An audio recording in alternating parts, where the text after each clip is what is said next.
हरे कृष्णा। आज की इस क्लास में सभी भक्तों का स्वागत है। हम आज की क्लास कीर्तन के साथ स्टार्ट करेंगे। जय राधा माधव कुंज बिहारी, जय गोपी जन वल्लभ गिरिवरधारी,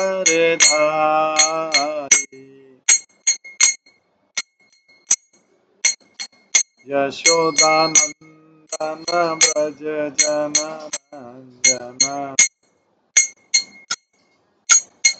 यमुना तीरावनचारि,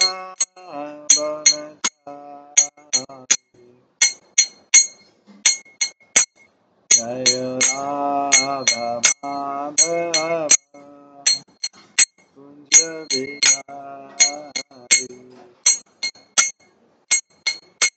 हरे कृष्णा कृष्णा कृष्णा हरे हरे, हरे राम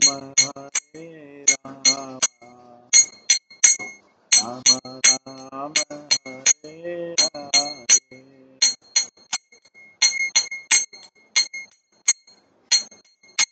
हरे कृष्णा कृष्णा कृष्णा हरे हरे, हरे राम राम हरे हरे।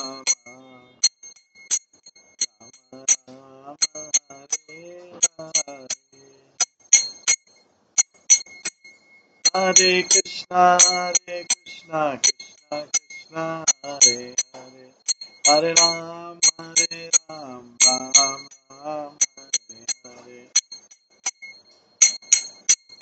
हरे कृष्णा कृष्णा कृष्णा हरे हरे, हरे राम राम राम हरे हरे।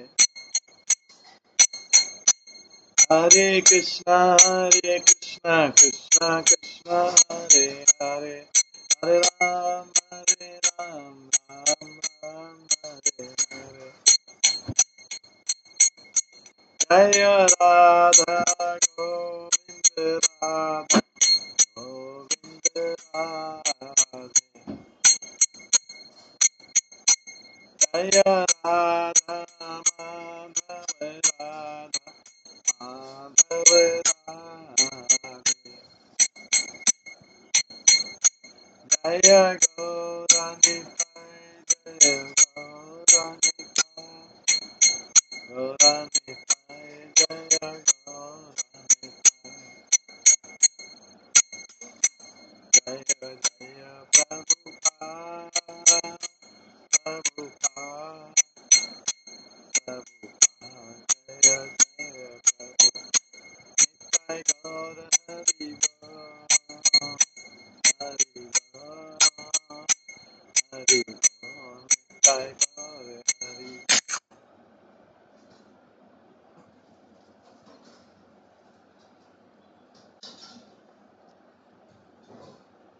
हरे कृष्णा। आज की इस क्लास में सभी भक्तों का स्वागत है।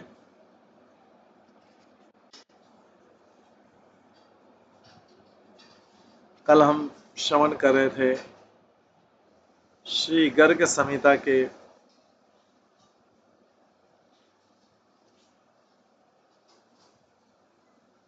3रे स्कंद के 3रे अध्याय से 2रे अध्याय से 3रे अध्याय से, जिसमें गोवर्धन की पूजा और फिर गोवर्धन को उठाने की परिक्रमा और गोवर्धन का फेस्टिवल हुआ। आज हम उसी में आगे कृष्ण की लीला करेंगे। 4थे अध्याय से कृष्ण का स्नान। नारद मुनि कहते हैं कि देवताओं के साथ इंद्र जो है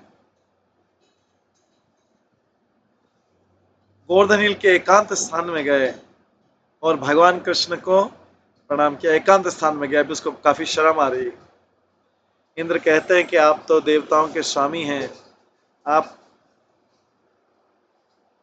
परम नियंत्रक हैं, आप वो हैं भगवान जो पूरी तरह से पूर्ण है और कंप्लीट है।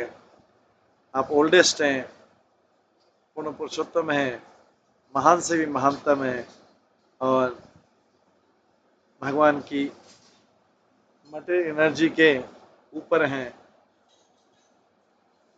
हे आध्यात्मिक जगत के स्वामी,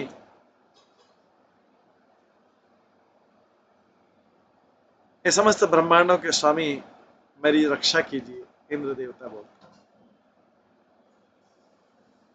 आप पूर्ण मूल रूप से पूर्ण पुरुषोत्तम भगवान है, परफेक्ट और कंप्लीट है।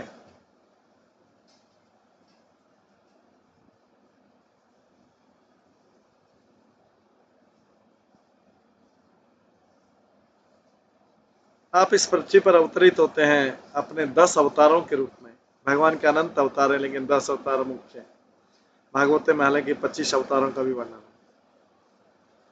वैदिक शास्त्रों को रक्षा करने के लिए, गायों की रक्षा करने के लिए, असुरों का वध करने के लिए, जिसमें कंस मुख्य है, आप इस जगत में अवतरित हुए।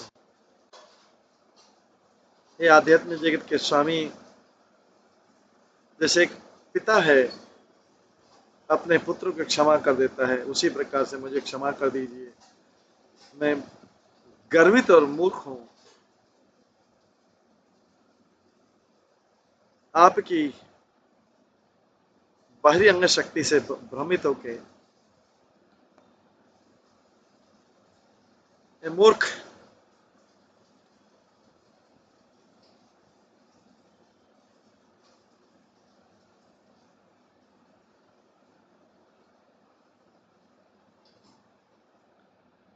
आपकी मायावी शक्ति से भ्रमित होकर एक मूर्ख जो है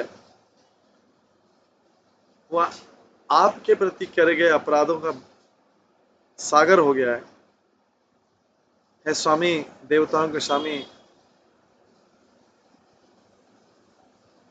हे धाम जहाँ पे पूरा ब्रह्मांड निवास करता है, मेरे प्रति दयालु।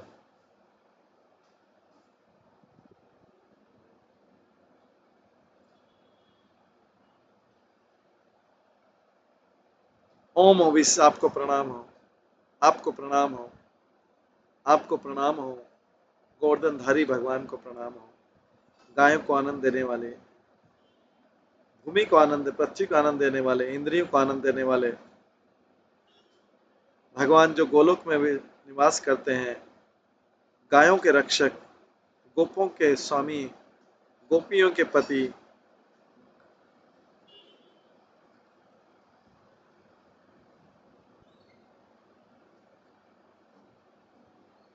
हे दया के सागर, सृष्टि की कर्ता, ब्रह्मांड के मंगल और जगत और कई ब्रह्मांडों के धाम, जगत को आनंद देने वाले,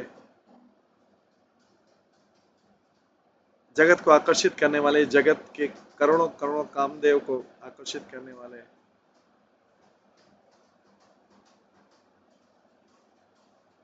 कर्म वश भानु की पुत्री के प्रेमी, नंद महाराज के दीपक, नंद महाराज के वंश के दीपक, सर्व आकर्षक श्री कृष्ण, पूर्ण और सिद्ध और पूर्ण पूर्ण पुरुषोत्तम भगवान, अनगिनत ब्रह्मांडों के स्वामी, आध्यात्मिक जगत गोलोक के स्वामी और बलराम के साथी। श्री नारद मुनि कहते हैं,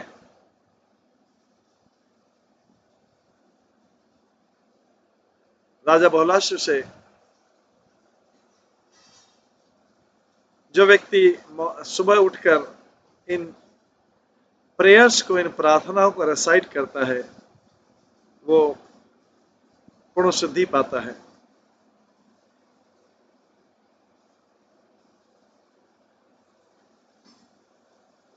जगत के खतरे कभी भी उसको कोई, जगत के खतरों से कोई भय नहीं। इस प्रकार की प्रार्थना ऑफर करके इंद्र ने अपने हाथ जोड़े, देवताओं के साथ भगवान कृष्ण के सामने नतमस्तक हुआ। तब सुंदर गोवर्धन पर्वत पर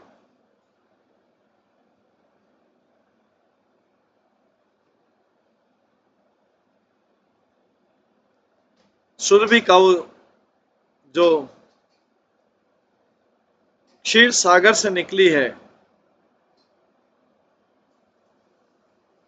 उन्होंने उस गोपों के नाथ कृष्ण को स्नान करवाया दूध की धाराओं से।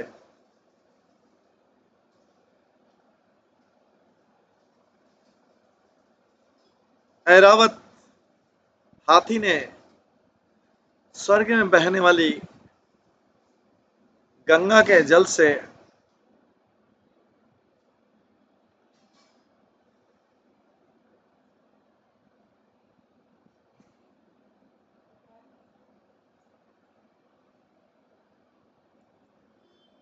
ऐरावत हाथी को स्नान कराया।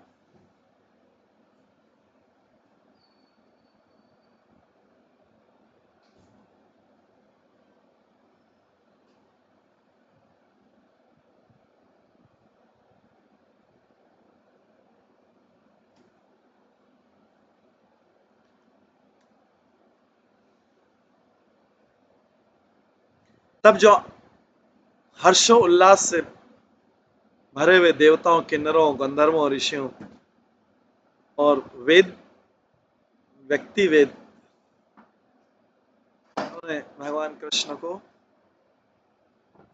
प्रार्थना ऑफर की और पुष्पों से उनको शावरिंग किया।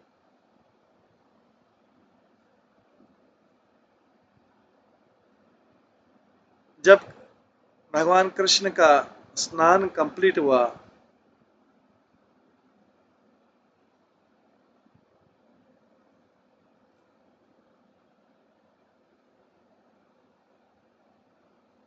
तो जो गोवर्धन हिल है, गोवर्धन पर्वत है, वो आनंद से पिघलने लगा, द्रवित होने लगा।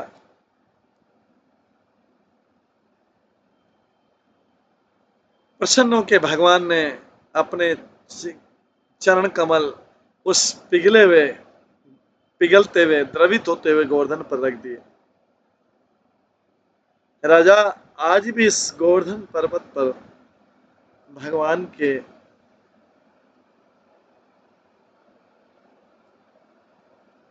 हैंड प्रिंट को, कर कमलों को देखा जा सकता है। मिथिला के राजा, ये जान लो कि जो पद चिन्ह हैं कृष्ण ने जो उस जगह पे छोड़े हैं, वो वास्तव में धाम है, पवित्र स्थान है, जो लोगों के पापों को नष्ट कर देते हैं। भगवान कृष्ण के पद चिन्हों, चरण कमल के चिन्हों के पास में सुरभि गाय के खुरों के भी पद चिन्ह हैं। और जो गंगा नदी जिससे भगवान का स्नान किया गोवर्धन पर्वत पर, वो मानसी गंगा बन गई, जो सारे पापों को नाश करते हैं। और जो सुरभि गाय की धारा है, जिससे कृष्ण का स्नान हो गोवर्धन हिल में, वो गोविंद कुंड बन गया, वो बड़े से बड़े पापों को नष्ट कर देता है। कई बार उस लेक का जल जो है वो स्वादिष्ट दूध के समान अनुभव होता है।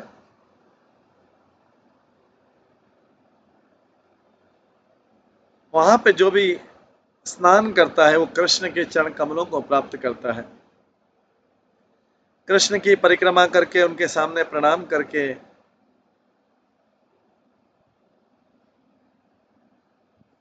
और कई अर्पण करके, जोर जोर से जय हो जय हो, और अपने पुष्पों से उनके ऊपर बौछार करके देवता लोग अपने अपने धामों को चले गए। कृष्ण इंद्र का क्षमा हो गया, देवता लोग अपने अपने धामों में चले गए। जो भगवान कृष्ण का ये इस प्रकार का सेरेमोनियल बेदिंग, मतलब इंद्र ने जो उनको स्नान कराया, सुरभि ने स्नान कराया, वो जिस प्रकार की कथा को सुनता है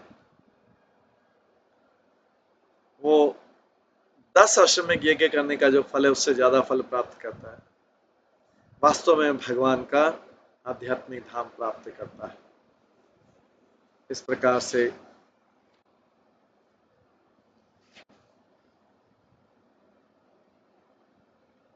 ये गोवर्धन से रिलेटेड सारी जो गोवर्धन से संबंधित जो सारी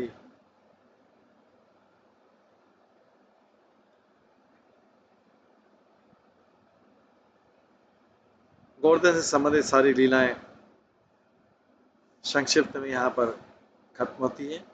अब 5वां अध्याय, गोपों के बीच विवाद।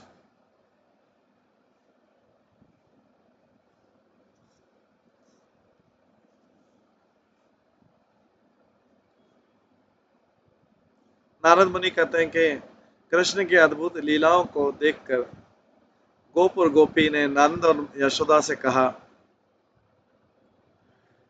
हे गोपराज, आपके परिवार में कोई भी गोवर्धन पर्वत नहीं उठा सकता है। हे यशोदा, आप तो 7 दिन तक एक पत्थर का टुकड़ा भी नहीं उठा सकते, तो तुम्हारे ये 7 साल के बच्चे की शक्ति कहां से है?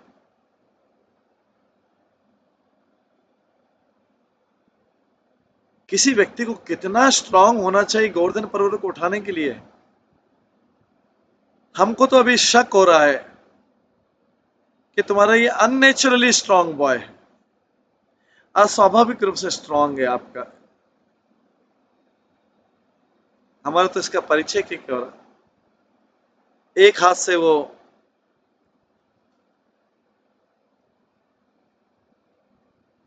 एक हाथ से वो खेल खेल में बड़े से बड़ा पहाड़ उठा लेता है, जैसे एक एलिफेंट जो है लोटस फ्लावर को, कमल के फल को उठा लेता है, या चाइल्ड जैसे मशरूम को उठा लेता है।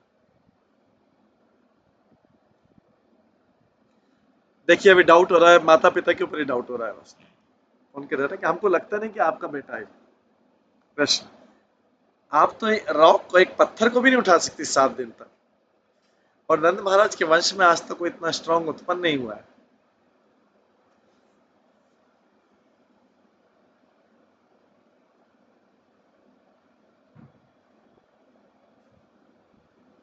इसके बाद बोलते हैं, हे यशोदा, आपका कॉम्प्लेक्शन, आपका रूप तो गौर वर्ण है, आप तो गौरी है, और नंद आपका, आप भी गौर वर्ण के, पर ये जो बालक है ये बहुत डार्क है, श्याम है, वो बाकी सब परिवार वालों से अलग है, और ये लड़का जो है क्षत्रिय के समान लगता है।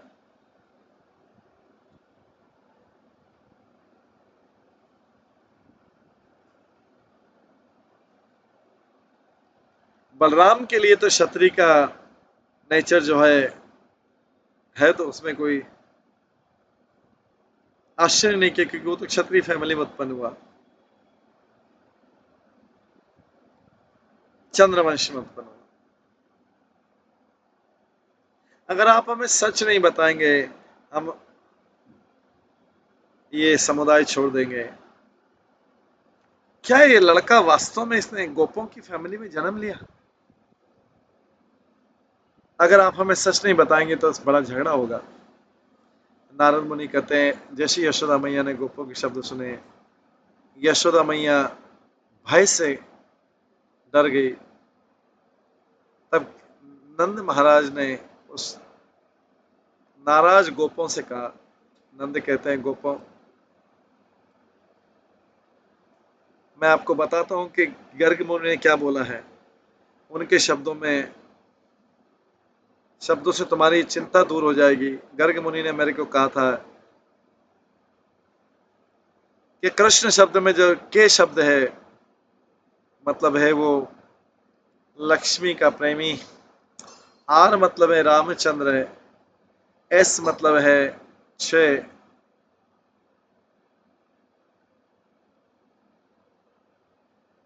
छह ऐश्वर्य, या वो भगवान जो श्वेत द्वीप में निवास करते हैं। एन मतलब नरसिंहदेव और ए मतलब जो है नित्य एक, या वो भगवान जो भोक्ता के रूप में यज्ञ की अग्नि से दिए गए को स्वीकार करते हैं। और एच मतलब है नर नारायण ऋषि। ये जो छह लेटर हैं ये मिल के जो है पूर्ण पुरुषोत्तम भगवान को बताते हैं। वो परफेक्ट हैं, कंप्लीट है, इसलिए इस बालक का नाम है कृष्ण। मेरे को गर्ग मुनि ने यह भी बताया कि दूसरे युगों में ये श्वेत वर्ण में, लाल वर्ण में, पीत वर्ण में आता है, बट द्वापर युग के अंत में और कलयुग के शुरू में ये जो बालक है कृष्ण कलर में, श्याम कलर में आता है। इसलिए नंद के पुत्र जो हैं इसका नाम कृष्ण है, क्योंकि ये भगवान है, ये भगवान है जो 8 वसुओं 8 वसुओं के ऊपर, जिसमें हृदय, मन, बुद्धि और 5 सेंसेस, ये उनके ऊपर राज्य करता है।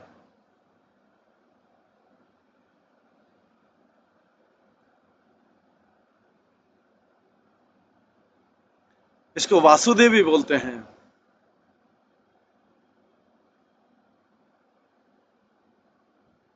क्योंकि ये कर्ण वशभानु की पुत्री राधा रानी का पति है, जो कीर्ति देवी के महल में थी, इसलिए उसको राधा पति भी बोलते हैं।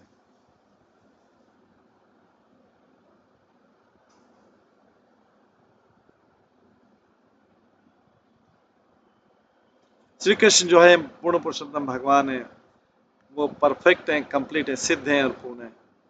वो अनगिनत ब्रह्मांडों के मालिक हैं। आध्यात्मिक जगत के गोलोक में आध्यात्मिक महिमा से ये तेज प्राप्त करते हैं। पृथ्वी का भार उतारने के लिए इन्होंने असुरों को मारते हैं, जिसमें कंस मुख्य है। भक्तों की रक्षा करते हैं, पूर्ण पुरुषोत्तम भगवान है। अब वो तुम्हारे पुत्र के रूप में आ गए। इनके अनंत नाम हैं, इनके नाम छिपे हुए हैं, वेदों से भी नहीं है, वेदों में सारे नाम नहीं है। इनके आध्यात्मिक लीलाएं बताएंगे, इनके नाम क्या क्या है, इसमें आश्चर्य नहीं होना चाहिए। नंद महाराज इस प्रकार कंटिन्यू किए कि मैंने जब सुना गर्ग मुनि से हमारे बारे में, तो मैंने उनके शब्दों पे कोई संशय नहीं किया। वेदों के शब्द और क्वालिफाई ब्राह्मण के शब्द जो हैं, ये फाइनल प्रूफ हैं क्या सत्य इस जगत।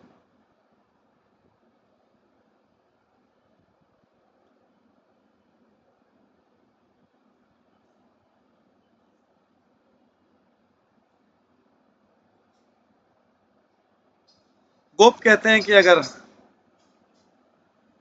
महान संत गर्ग मुनि आपके घर में आए और नेम गिविंग सेरेमनी दिए, तो आपने अपने रिलेटिव्स को क्यों नहीं बुलाया?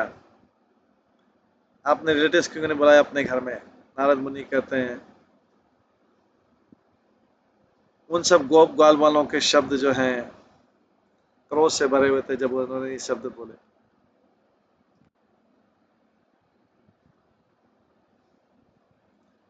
गोपों ने नंद महाराज का महल छोड़ा और कृंग वृषभानु के पास गए क्रोध से भर के। और नंद महाराज के प्रति क्रोध भर के सारे गोपों ने नंद के मित्र वृषभानु से बात की। गोपों ने कहा, हे वृषभानु राजा, आपका हृदय बहुत भद्र है, आप समुदाय में बेस्ट पर्सन है, आप गोपों के लीडर हैं, आप जो है नंद महाराज से अपनी मित्रता त्याग दें। ऋषि वैश्वानु बोलते हैं, नंद महाराज ने ऐसा क्या किया कि मुझे अपनी मित्रता त्याग देनी चाहिए? नंद महाराज तो गोपों के द्वारा पूजे जाते हैं, वो तो समुदाय के मुकुट हैं, वो मेरे बेस्ट फ्रेंड है। गोप कहते हैं राजा, अगर आप अपने संबंधों को तोड़ते नहीं हैं उनसे, तो हम ब्रज के लोग आपसे फ्रेंडशिप को तोड़ देंगे। है विचारशील व्यक्ति, आपके घर में आपकी एक मैरिज की एज की डॉटर है, अगर आप जो हमारी समुदाय में पहले व्यक्ति हैं, अगर आप अपने धन से और अपने ऐश्वर्य से पागल हो गए हैं, और अगर आप अपनी कन्या को किसी उचित वर को देना चाहते हैं, तो उसका जो दोष है आपका अकेला रहेगा।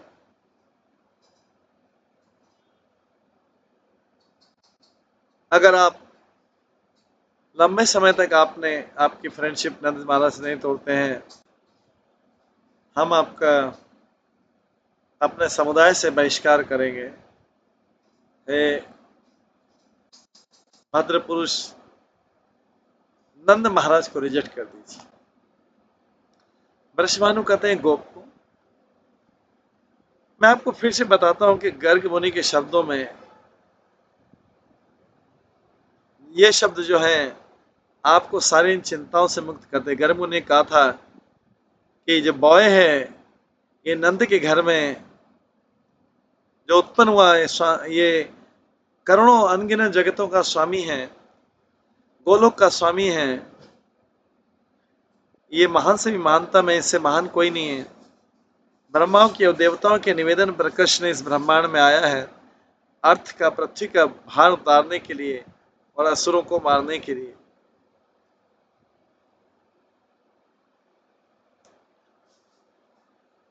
उन असुरों में कंस मुख्य है। श्री राधा रानी जो कि गोलोक के क्षेत्र में है, इस कृष्ण की पहली रानी है, वो आपके घर में उत्पन्न हुई। आप जानते नहीं हैं वो कितनी महान है। मैं राधा और कृष्ण की मैरिज मैं अरेंज नहीं करूंगा, वो भांडीर वन में गंगा के किनारे एकांत स्थान में, जो वृंदावन का एकांत स्थान वन है, वहां पर ब्रह्मा जी उनकी विवाह करवाएंगे। हे गोपों में श्रेष्ठ, ये समझिए कि गोलोक के महल में राधा रानी जो है पहली रानी कृष्ण की, जो कृष्ण पूर्ण पुरुषोत्तम भगवान है और जगत के रत्न शिरोमणि।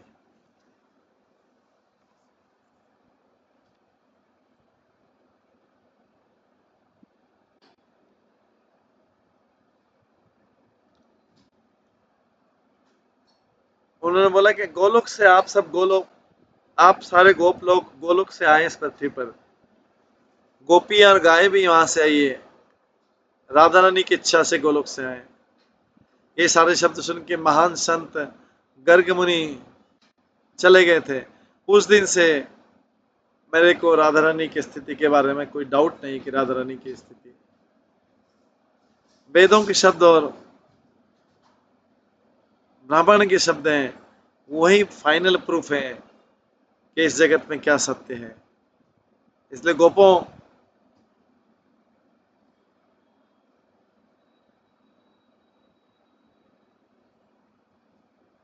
मैंने आपको सारा विस्तार से बता दिया, और क्या सुनना चाहते हो? छठा अध्याय, इसमें कृष्ण का परीक्षा होता है। नारद मुनि बोलते हैं, किंग राजा वृषभानु के शब्द सुनकर जो ब्रज के लोग थे बहुत आश्चर्यचकित हुए, शांत हो गए और सारे संशय से मुक्त हो गए। गोप कहते हैं राजा, आप सत्य बोलते हैं, राधा रानी भगवान हरि की प्रिय है, उनकी शक्ति से ही आप ऐश्वर्यवानी हुए और इस जगत में महिमा मंडित हुए।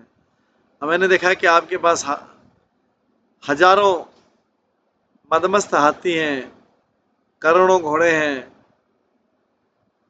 और करोड़ों करोड़ों रथ हैं जो इतने महिमा मंडित है, जैसे देवताओं के एरोप्लेन होते हैं, या करोड़ों पालकियां होती सुंदर, करोड़ों करोड़ों का गाय होती ब्यूटीफुल, गोल्ड ज्वेल से भरी थी, और कई अद्भुत क्रियाएं हैं, अद्भुत रत्न महल हैं, और सारे जो भी संभव आनंद है।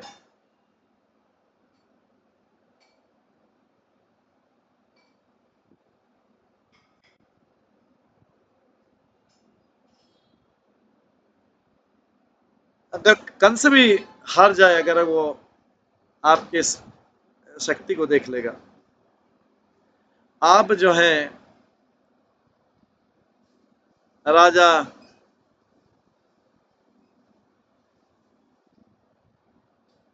भाल नंदन के, राजा भालानंदन के दामाद हैं, जो कानक्यूब जी का राजा है। आप कुबेर के समान धनी हैं।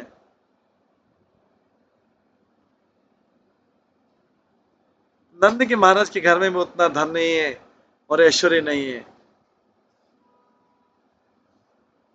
आपके बराबर नहीं है। जो नंद महाराज हैं वो किसान हैं, वो कई गायों के स्वामी हैं, लेकिन फिर भी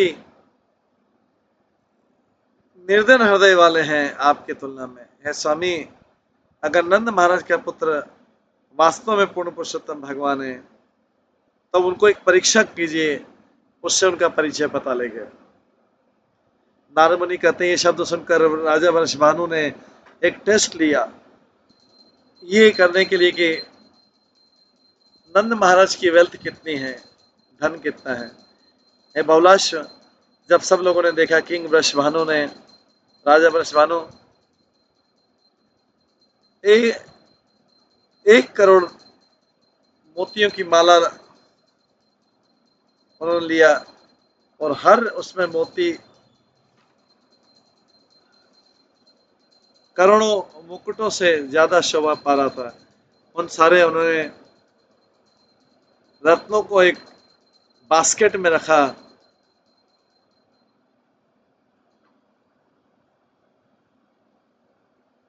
उनको सब बास में एक बर्तन में, एक टोकरी में रखा, और उसमें कई सुंदर लोग उसको राजा नंद के पास ले गए उनके पुत्र के विवाह के लिए। नंद महाराज के सभा में प्रणाम करके झुके, और ये जो मोतियों का बास्केट देके, जो सुंदर सारे पुरुष थे, उन्होंने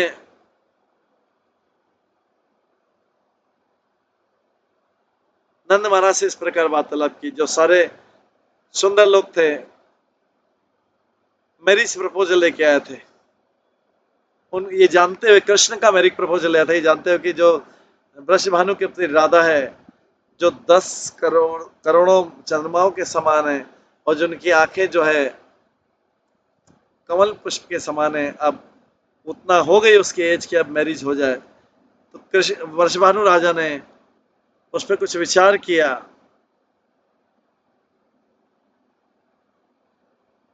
कि कौन उनका हस्बैंड होना चाहिए।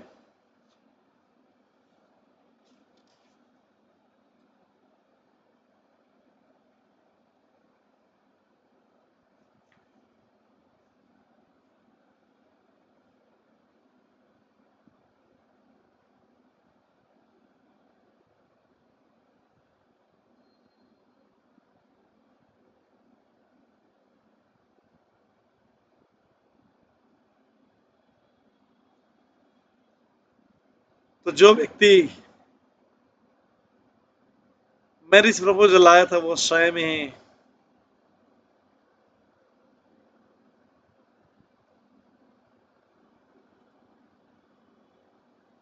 जाके नंद महाराज से बोलता है,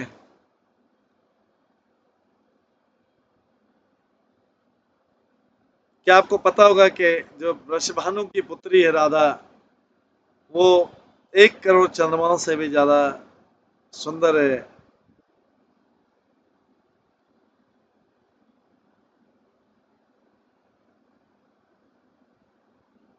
और उसकी आंखें, जिनकी आंखें कमल के पुष्प के समान है, अब वो वृषभानु की पुत्री मैच्योर हो गई है और मैरिज के योग्य हो गई है। तो किंग राजा वृषभानु ने कुछ विचार किया कि कौन उसके भरत थे, तो उन्होंने आपके पुत्र के बारे में विचार किया, जो कि कामदेव के समान आकर्षण कर देने वाला है और जिसकी पावरफुल भुजाएं ने गोवर्धन पर्वत को उठा लिया था। ए स्वामी है राजा, वैश्यों के राजा, हमें देखकर ग्लोरियस जो राजा वृषभानु है,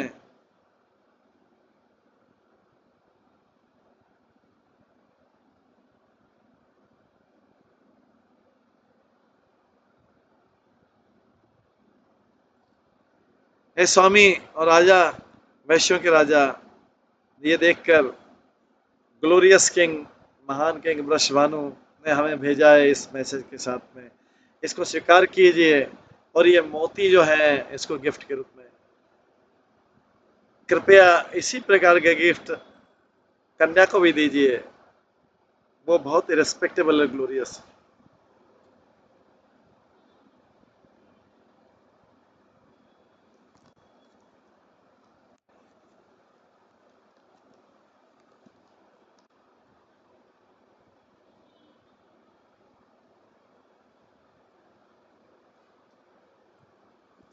नारद मुनि कहते हैं,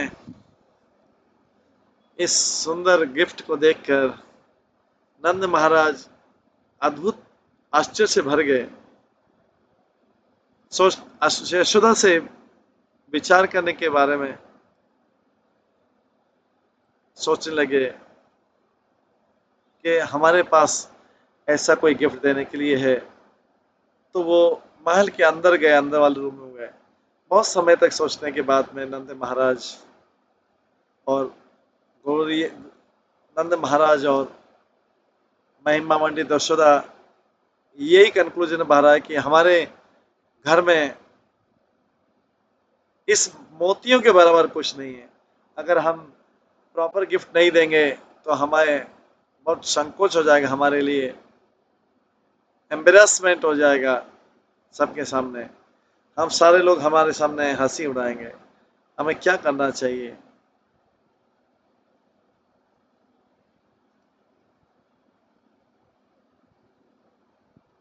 कृष्ण की विवाह के समय हमें क्या देना चाहिए कृष्ण के विवाह के लिए? ये देखते हुए कि नंद यशोदा ने सोचा कि उनके पास कोई भी उसके देने के लिए, रिटर्न के लिए नहीं। भगवान कृष्ण जो कि दुखों में सबकी सहायता करते हैं, उन्होंने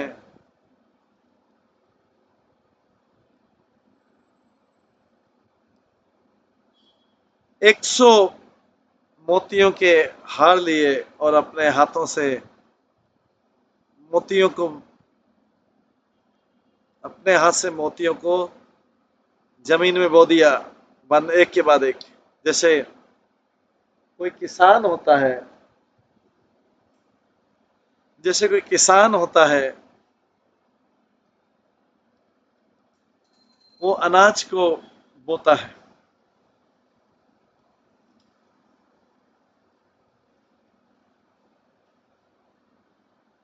जब उन्होंने वो पर्ल नेकलेस को, जो मोतियों के हार थे, उसको गिना तो देखा कि 100 हार कम है उसमें। नंद महाराज को चिंता होने लगी।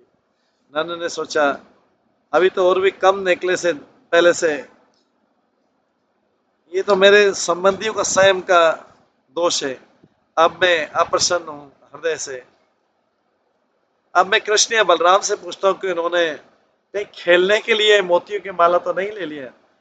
नारद मुनि कहते इस प्रकार से सोचकर इस प्रकार से सोचते हैं। नंद ने पूछा कृष्ण से, नंद ने कृष्ण से पूछा,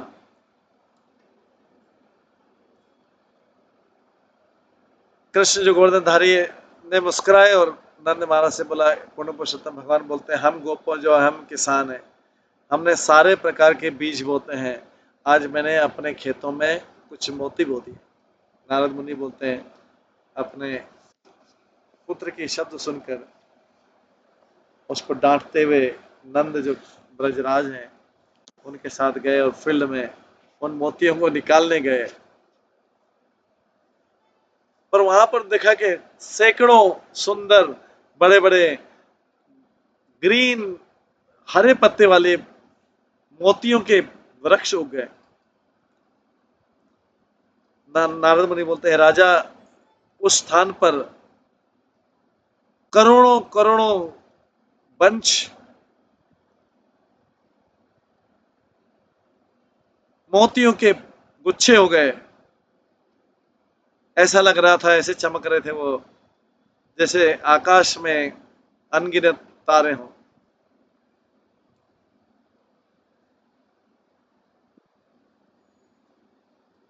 इस प्रकार से प्रसन्न हुए नंद महाराज ये समझ सके कि कृष्ण पूर्ण पुरुषोत्तम भगवान है। और जो चमकने वाले मोती थे वो पहले जो मोती बोए थे उससे भी ज्यादा बड़े थे। करोड़ों भार जो इन मोतियों के थे उसमें कई वैगन में कई मोटर गाड़ी में रखा गया। और नंद जो हैं, जो ब्रज के राज हैं, उन्होंने उन लोगों को दे दिया जो मैरिज प्रपोजल लेके आए थे। उन लोगों ने गिफ्ट लिया और जाके राजा वृषभानु को दिया। नारद बोलते हैं, बहुलाश किंग, जिसने भी उसको देखा उस लीला को, उसने नंद महाराज के उस धन की प्रशंसा की। कौन? कृष्ण की प्रशंसा की। आश्चर्य से भरकर और संशय से दूर होकर और अभी ये सुनिश्चित होकर के का सन नंद का पुत्र वास्तव में पूर्ण पुरुषोत्तम भगवान है, सारे ब्रज के लोगों ने वृषभानु राजा वृषभानु को प्रणाम किया, दंडवत किया। हे बहुलश, उस दिन के बाद से हर कोई ब्रज में जो है समझ गया कि राजा राधा रानी जो है वो कृष्ण की प्रिय है और कृष्ण राधा रानी को प्रिय है।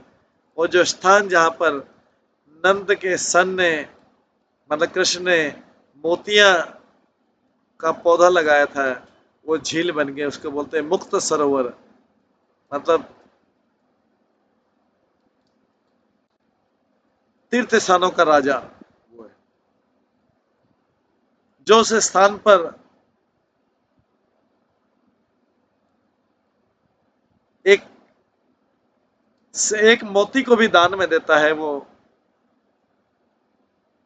उसको 1 लाख मोतियों के दान करने का फल मिलता है, इसमें कोई संशय नहीं है।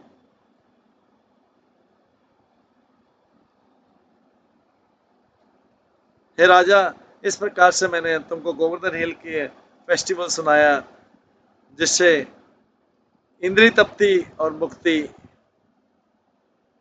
दोनों मिल सकती है। और क्या सुनना चाहते हैं आप? इससे आगे क्या सुनना चाहते हैं?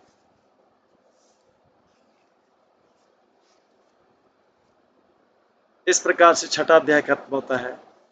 7वां अध्याय में गिरिराज के पवित्र स्थान का वर्णन है। बहुलाश्व जो राजा है, जो नारद मुनि की कथा सुन रहा है, वो बोलता है कि इस पृथ्वी पर कितने सारे तीर्थ स्थान हैं। महान योगी, आपके पास आध्यात्मिक शक्ति कृपया हमें बताएं। नारद मुनि बोलते हैं, हे राजा, वृंदावन वन और गोवर्धन हिल जो गोलोक के शिरोमणि हैं, दोनों की पूजा होती है तीर्थ स्थानों में श्रेष्ठ।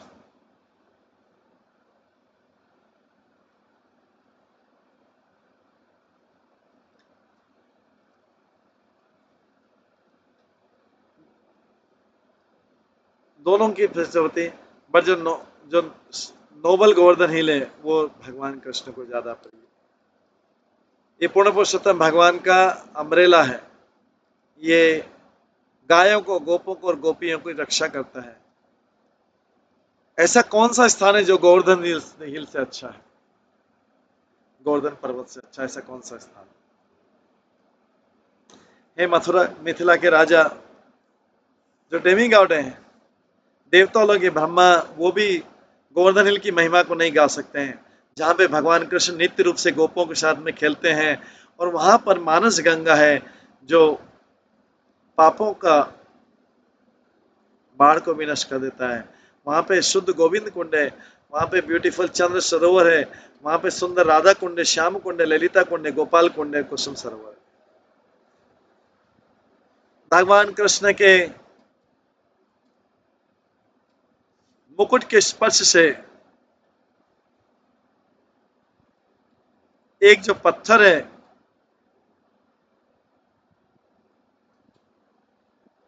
एक पत्थर के ऊपर मुकुट के निशान लग गए थे।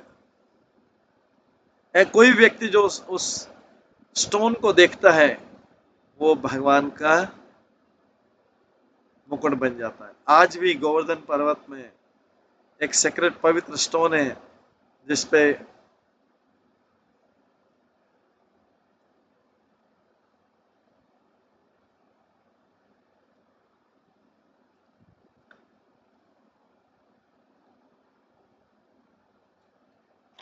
अब उसका नाम है चित्रशिला, पिक्चर स्टोन। जब कृष्ण ग्वाल बालों के साथ खेल रहे थे और म्यूजिकल संगीत में लय में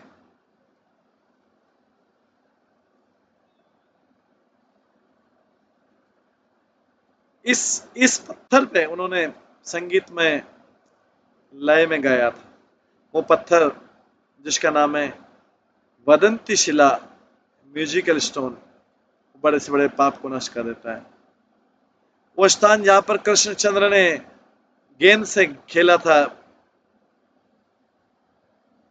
उस जगह को कंदुक क्षेत्र बोलते हैं।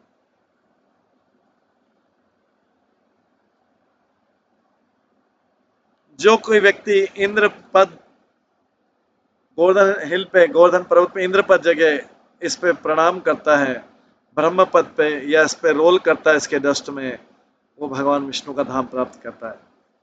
और ये स्थान जहां पर भगवान कृष्ण ने गोपों के टर्बन साफे चुराए थे, उसको बोलते हैं औनिश तीर्थ। इसको दर्शन करने से बड़े बड़ा पाप चला जाता है। एक दिन गोपियों के पायजों की ध्वनि सुन के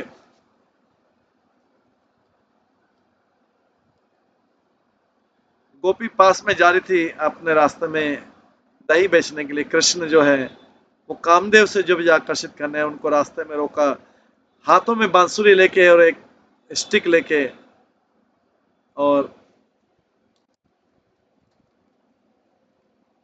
गोपों से आगे जाके कृष्ण ने जा गोपों से आगे निकल के कृष्ण ने जाके गोपियों से पूछा, उनके रास्ते को रोका, बोला आपको मुझे टोल टैक्स देना पड़ेगा, यहाँ पे टैक्स देना पड़ेगा। गोपियां कहती है आप मूर्ख हैं, दूर थे आप, तो आपके और आपके गोप बाल जो हैं हमारा रास्ता रोक रहे हैं, आप दही लेना है आपको, दही के लालची। हम ये निश्चित करेंगे कि तुम्हारी माता, तुम्हारे पिता सब तुमको कंस के जेल में बंद कर दे। नारद मुनि कहते हैं इन सब शब्दों को सुनने के बाद कृष्ण और उनके जो बाल बाल थे उन्होंने जो दही का था, मक्खन का जो घड़ा लिया और उसको ग्राउंड पे रखा और कहा कृष्ण जो है बोल्ड है, बहुत बोल्ड है, फियरलेस है, फेरोशियस है और टॉकेटिव है, बहुत बात करने वाले हैं इस एकांत जंगल में। बस सिटी में कई पुरुषों से घिरे हुए वही खाली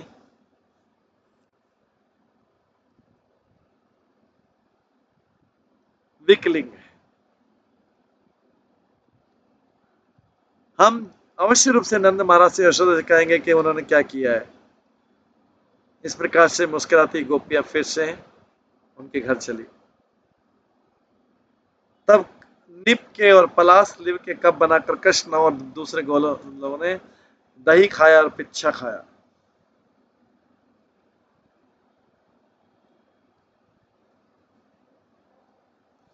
हे राजाओं के राजा, उस बहुत पवित्र स्थान है वहां पर जहां पर वृक्ष के पत्ते कप बन जाते हैं, इसको बोलते हैं द्रोण तीर्थ बोलते हैं।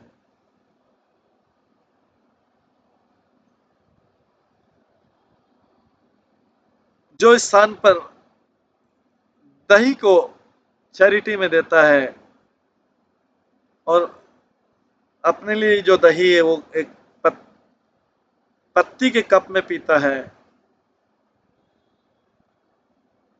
और उसके बाद में वह प्रणाम करता है सबको, वो कभी भी गोलोक वृंदावन से नीचे नहीं गिरेगा। वो स्थान जहां पर कृष्ण और जो ग्वाल बाल थे एक दूसरे की आंख मिचोने का खेल खेलते हैं और छुपे रहते हैं, उसको बोलते हैं लौकिक तीर्थ। ये सारे पाप नष्ट कर देता है। ऐसा केवल दर्शन करके, कदम खंड तीर्थ के दर्शन करके फिर कृष्ण ने कई लीलाएं आनंद प्राप्त की, व्यक्ति जो है भगवान नारायण का स्वरूप प्राप्त कर लेता है। मिथिला के राजा बहुलाश गोवर्धन पर्वत पर स्थान जहां पर राधा रानी को डेकोरेट किया गया था, सजाया गया था राजदंश में, उसको बोलते हैं श्रृंगार मंडल। ये राजा कृष्ण का जो रूप है जो दिखाया गया है, जैसा उन्होंने गोवर्धन पुटाया है, वो आज भी श्रृंगार मंडल में उपस्थित है राजा। 4108 साल बाद भी कलयुग के 4108 साल कलयुग के बीत गए और जब सब देख रहे हैं भगवान कृष्ण एक गुफा से अवतरित होंगे गोवर्धन में और अपने आध्यात्मिक लीलाओं को बताई, अपनी आध्यात्मिक लीलाओं का प्रदर्शन करेंगे। जो संत भक्त होते हैं वो भगवान के स्वरूप को श्रीनाथ बोलते हैं और वो हमेशा गोवर्धन पर्वत में अपनी लीलाएं आनंदित करेंगे। कलयुग के लोग जो इस भगवान का रूप देख लेंगे वो आध्यात्मिक सक्सेस को प्राप्त करेंगे। आध्यात्मिक गोवर्धन पर्वत के चार कॉर्नर पे भगवान जगन्नाथ, रंगनाथ देव, द्वारकानाथ और बद्रीनाथ रहते हैं। गोवर्धन हिल के चार कॉर्नर पे चार धाम जगन्नाथ, रंगनाथ, द्वारकानाथ और बद्रीनाथ रहते हैं। श्रीनाथ उनके गोवर्धन पर्वत के मध्य में रहते हैं। राजा, ये जो पांच रूप हैं भगवान के, ये भारतवर्ष में प्रकट हुए हैं और जो चार विग्रह हैं और वो नित्य नित्य धर्म के चार स्तंभ हैं, उनके रक्षा, उनका निश्चय कि वो उसको रक्षा करेंगे।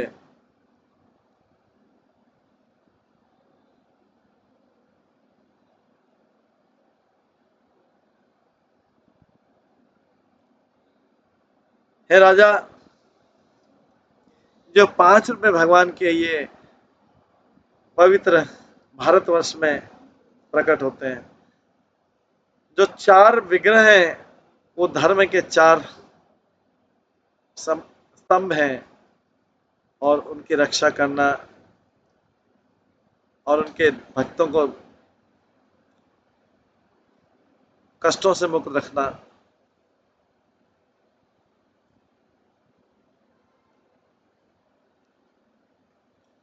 जो व्यक्ति इन सब का दर्शन करता है वो भगवान नारायण के समान रूप प्राप्त कर सकता है। इसलिए बुद्धिमान व्यक्ति जो इन स्थानों पर जाके दर्शन करता है जिंदगियों के, बट ये देखता नहीं कि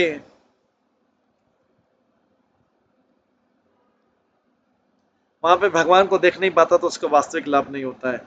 जो भगवान श्रीनाथ को देख पाता है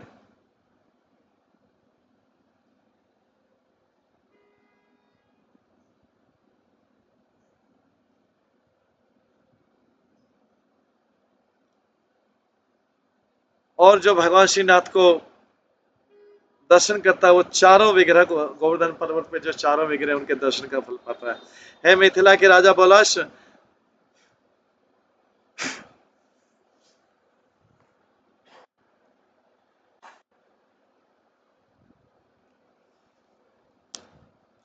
एक कोई पापी व्यक्ति जो इनके ऐरावत के जो चंद चिन्ह है, पद चिन्ह है, या सुरभि के जो पद चिन्ह है गोवर्धन पे, उसको भी दर्शन करता है, उस पर प्रणाम करता है, तो वो भी वैकुंठ लोक चला जाता है। जो भगवान के पद चिन्ह और भगवान के हाथों के चिन्ह का दर्शन करता है और उनको रिस्पेक्ट के साथ गाता है, वो भगवान कृष्ण के आध्यात्मिक ढाल में चला जाता है। ये राजा बोला, ये जो सारी झील हैं और दूसरे पवित्र स्थान है, ये सब गोवर्धन पर्वत के अंग है, तुम और क्या सुनना चाहते हो? इस प्रकार से नारद मुनि कथा सुनाते हैं, बाहुलाश से प्रश्न पूछते, फिर नारद मुनि उसकी कथा सुनाते हैं। ये कथा इस प्रकार से और भी आगे चलती रहेगी। अभी हम इसको यहीं पे विराम देते हैं। इसके आगे की जो कथा है वो हम कल की क्लास में श्रवण करेंगे। आज की क्लास में इतना ही करते हैं।